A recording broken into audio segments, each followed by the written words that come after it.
I've been wondering for years why so many people believe things that are obviously false. So I decided to do some research on how propaganda actually works on the human brain.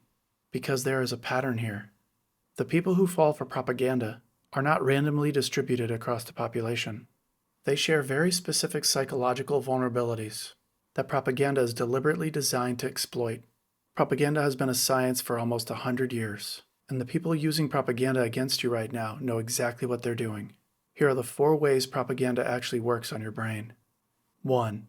The repetition trap. You've heard the same lies so many times you've stopped noticing that they are lies. That is not by accident. In 1977, psychologists Lynn Hasher, David Goldstein, and Thomas Tapino at Villanova and Temple universities ran a study where they showed volunteers a series of statements. Some of those statements were true, and some of those statements were false. They showed these statements across multiple sessions weeks apart from each other. What they found destroyed the assumption that people can simply recognize false information and reject it. Statements that were repeated over multiple sessions were rated as significantly more truthful than statements people had only seen once. It didn't matter whether that statement was actually true. It didn't matter whether the person knew the statement was false before going into the study. Repetition overrode prior knowledge almost every time. Psychologists call this the illusionary truth effect. When the brain mistakes familiarity with truth, the more times you hear something, the more times your brain processes that thing as credible. Not because the evidence changed, but because repetition makes information easier to process, and your brain interprets that ease as reliability. That is why the stolen election lie did not die after 61 courts rejected it. That is why the claim that immigrants cause more crime persists after every study shows the opposite. That is why vaccines and autism remain linked in many people's minds, despite the original study being retracted and its author losing his medical license for fraud. These people were not persuaded by evidence. They were worn down by volume. Say it enough times, and the brain starts to believe it. That is the default setting for most human brains. The only way to defeat that is education. 2. The engineering of consent. Propaganda does not work by changing your mind. It works by bypassing your mind entirely. In 1928, Edward Bernays, the man widely regarded as the father of modern public relations, published a book called Propaganda. In the book, he described with remarkable truth exactly how public opinion is manufactured and controlled. Bernays believed that manipulating what the public thinks is not just acceptable in a democracy, it's necessary, and he considered himself one of the people doing it. Bernays called this the engineering of consent.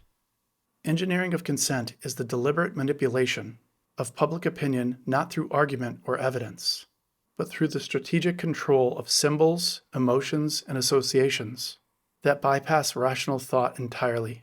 You do not convince people, you make them feel something, and then you attach that feeling to whatever you want them to believe. This is the entire operating model of right-wing media. Fox News does not deliver information. It delivers emotion, fear, outrage, contempt, the warm satisfaction of having an enemy to blame. The facts are not important. The feeling is the product. You do not come away more informed. You come away more afraid, more angry, and more certain that the people on the other side are your enemies. Bernays named this method in 1928. It has been running at an industrial scale in American right-wing media for 30 years. 3. The fire hose of falsehood. Repetition and emotion are not enough on their own. If repetition creates belief, and emotion bypasses reason, the most powerful propaganda strategy is not to tell just one convincing lie. It's to tell hundreds of unconnected lies simultaneously, at maximum volume, across every available channel, faster than anyone can fact-check them. In 2016, researchers Christopher Paul and Miriam Matthews at the RAND Corporation published a study on how certain political movements use lies as deliberate weapons. Researchers call this the fire hose of falsehood. It's when a political movement deliberately floods every information channel with so many lies so fast that the population loses its ability to identify what's true or not anymore. The goal is not to convince anyone of any specific thing. The goal is to destroy the shared factual foundation that makes coherent public debate possible. When nobody agrees on what is real, nobody can organize against what is wrong. Watch any of the Trump press conferences from the last 10 years. Researchers at the Washington Post counted over 30,000 false or misleading statements during his first term alone. The volume of lies is not incompetence. It's a strategy. No fact-checking operation on Earth can keep up with 30,000 lies.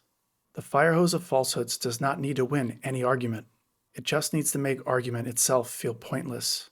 Anybody feeling overwhelmed right now? That's the plan. When people stop believing anything is true, they stop fighting back. 4. Identity lock. Here's where propaganda stops being a communication problem and becomes a psychological one. The first 3 mechanisms work on almost anyone, but there is a 4th mechanism that makes propaganda almost impossible to reverse once it has taken hold.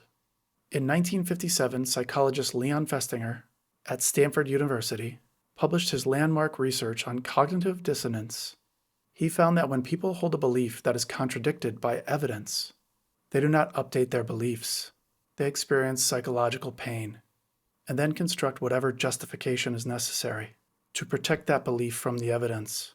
Psychologists call this identity protective cognition, when a belief becomes so fused with a person's sense of who they are that someone challenging that belief is felt as an attack on that person. At that point, the brain stops processing incoming information at all. It processes that information as a threat, and it responds to threats the way it always does, with aggression, with deflection, and rejection.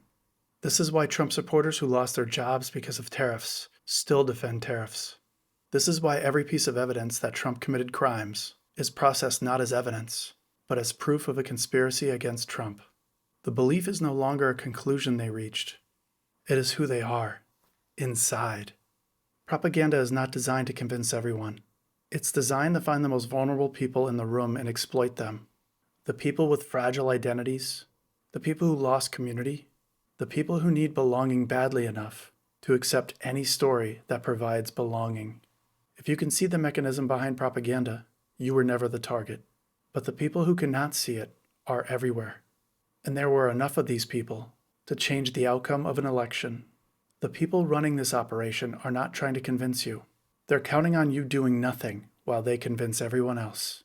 Some people will wake up when the lies finally cost them something they cannot ignore. Most people won't. For the rest of us, the answer is not to argue louder. It's to understand exactly what we're up against. Propaganda is a science, and so is the resistance to propaganda. The propaganda machine is running on the most vulnerable people in your life right now, and it won't stop until it costs them something they cannot explain away.